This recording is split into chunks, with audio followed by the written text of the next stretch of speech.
Qu'est-ce qu'un espace productif? Voici deux photographies qui montrent deux espaces productifs différents.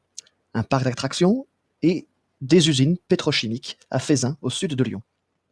Ce sont deux espaces productifs, car des espaces productifs sont des espaces aménagés pour une activité économique. Il existe donc différents espaces productifs, avec différents types d'espaces productifs, car selon les activités pratiquées, on peut avoir par exemple des quartiers d'affaires, un espace productif spécialisé dans les services, on peut avoir des espaces productifs industriels, on peut avoir des espaces productifs agricoles, ou enfin des espaces productifs plutôt de type touristique. Vous allez prendre votre cahier à la double page où on a écrit le titre du chapitre en classe, et vous allez écrire introduction sous la fiche d'objectif. Et quand vous verrez apparaître cette main, ici, en haut de l'écran, cela signifiera qu'il faudra écrire sur votre cahier. À chaque fois, je dicterai ce qu'il y a à écrire, et à vous de mettre sur pause pour prendre le temps d'écrire.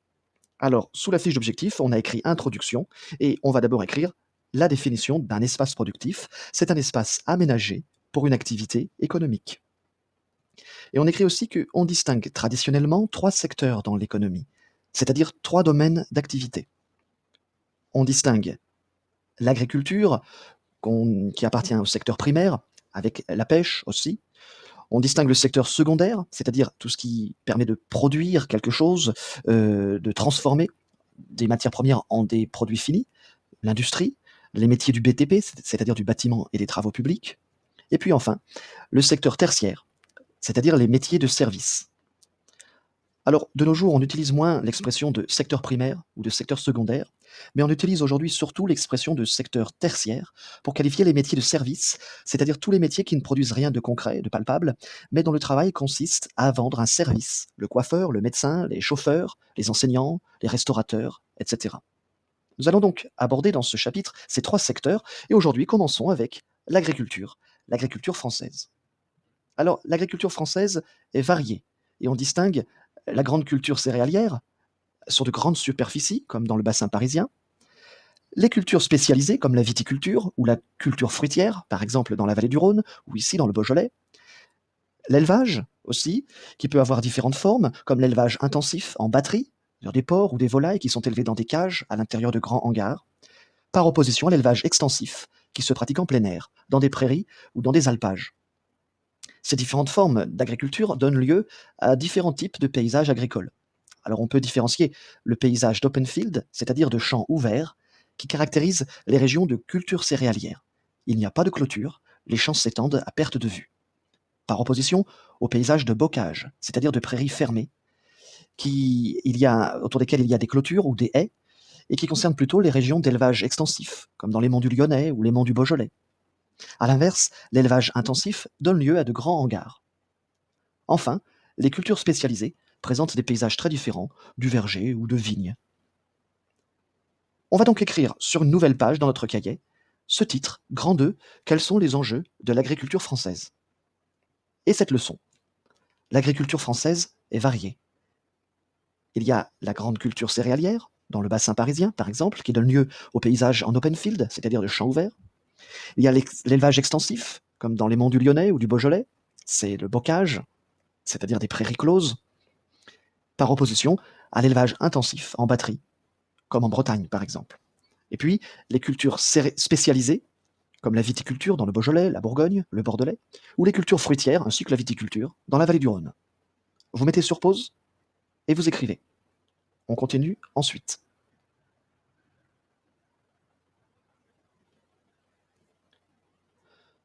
Ensuite, l'agriculture française s'est beaucoup modernisée, notamment dans le cadre de la construction de l'Union européenne, puisqu'une politique agricole commune, la PAC, la politique agricole commune, a été mise en place dès les années 1960 pour permettre aux pays de l'Union européenne, qui ne s'appelait pas encore d'ailleurs Union européenne, mais CEE, Communauté économique européenne, d'avoir une agriculture performante autant que celle des États-Unis. Et donc cette modernisation passe tout d'abord par l'abandon progressif du travail manuel pour le travail mécanique, avec par exemple la moissonneuse-batteuse, ce qui augmente la productivité, c'est-à-dire que l'on produit plus en moins de temps. Ensuite, la modernisation passe par la politique de remembrement, consistant à assembler les parcelles agricoles pour faire des parcelles moins nombreuses mais plus vastes et aux formes plus régulières, ce qui permet d'être plus productif avec la moissonneuse-batteuse. Par exemple, vous voyez ici un paysage de bocage actuellement en Normandie, non remembré ou peu remembré, par opposition à ici un paysage remembré dans la région de Troyes, en Champagne. Vous voyez que les parcelles remembrées sont plus grandes et plus géométriques, et donc le travail mécanique est facilité. Ce sont les remembrements. Enfin, la modernisation passe par l'utilisation d'engrais et de pesticides chimiques pour augmenter les rendements, c'est-à-dire qu'on produit plus sur la même surface cultivée. Par ailleurs, l'agriculture française s'est liée peu à peu à l'industrie agroalimentaire, c'est-à-dire à l'industrie qui transforme des produits agricoles bruts, comme des haricots verts par exemple, ou des yaourts, ou, enfin du lait, en yaourt. Cette industrie agroalimentaire, donc, qui transforme les produits agricoles bruts en produits directement utilisables par le consommateur. Et puis l'agriculture française ne s'est pas seulement liée à l'industrie agroalimentaire, elle s'est liée aussi à la grande distribution. La grande distribution, c'est-à-dire les entreprises de grande surface comme Carrefour ou Leclerc. La grande distribution achète aux agriculteurs de grandes quantités à des prix qu'elle négocie souvent au plus bas. On va donc écrire la suite de la leçon. C'est parti. Elle, je parle de l'agriculture française, elle s'est beaucoup modernisée depuis la Seconde Guerre mondiale. Par la mécanisation, par les remembrements, c'est-à-dire le regroupement de parcelles agricoles, par le recours aux engrais et aux pesticides chimiques, et par le lien qu'elle a tissé avec l'industrie agroalimentaire, comme Danone, ou la grande distribution, comme Carrefour. Vous mettez sur pause? Par conséquent, quels sont les enjeux de l'agriculture française aujourd'hui? D'abord, l'agriculture française cherche à améliorer son image écornée depuis quelques années.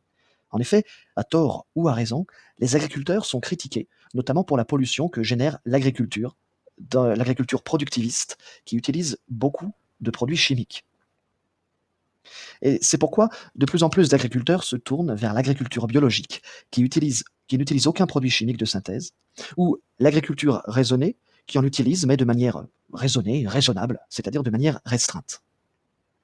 Autre enjeu de taille pour l'agriculture, c'est la question des rémunérations. En effet, le travail agricole étant de moins en moins bien payé, alors même qu'il est extrêmement exigeant, notamment en termes d'horaire et d'investissement, et de plus en plus d'agriculteurs sont donc dans des situations financières très compliquées, avec un taux de suicide dans la profession agricole bien plus élevé que dans les autres secteurs professionnels. En 2019, d'ailleurs, le film Au nom de la terre apporte une illustration magistrale à ce problème social. Par conséquent, pour tenter d'améliorer leurs revenus, certains agriculteurs se tournent vers la vente directe aux consommateurs ou vers les circuits courts qui consistent à vendre au plus près possible de l'exploitation, c'est-à-dire au plus près de la ferme, soit en direct, soit dans des magasins paysans ou des coopératives, ce qui permet d'éviter avoir à négocier avec la grande distribution, les grandes surfaces, ou avec l'industrie agroalimentaire, qui pratique des prix très bas, souvent non rémunérateurs, c'est-à-dire que les agriculteurs qui négocient avec la grande distribution ou avec l'industrie agroalimentaire, souvent ne parviennent pas à gagner l'argent de leur travail. On va donc écrire la troisième et dernière partie de cette leçon. C'est parti. La mondialisation et la politique agricole commune, la PAC de l'Union européenne, ont soutenu cette modernisation, permettant à la France de devenir la première puissance agricole de l'Union européenne. Mais les effets de cette agriculture productiviste, vous avez la définition dans la fiche d'objectif, sont critiqués pour la pollution, pour la baisse des revenus agricoles. Aujourd'hui, certains agriculteurs se tournent vers l'agriculture biologique, sans produits chimiques, ou l'agriculture raisonnée, qui fait un usage restreint de produits chimiques. De même, les circuits courts, voire la vente directe, permettent de vendre les produits sans l'intermédiaire de la grande distribution. Vous mettez sur pause et c'est terminé.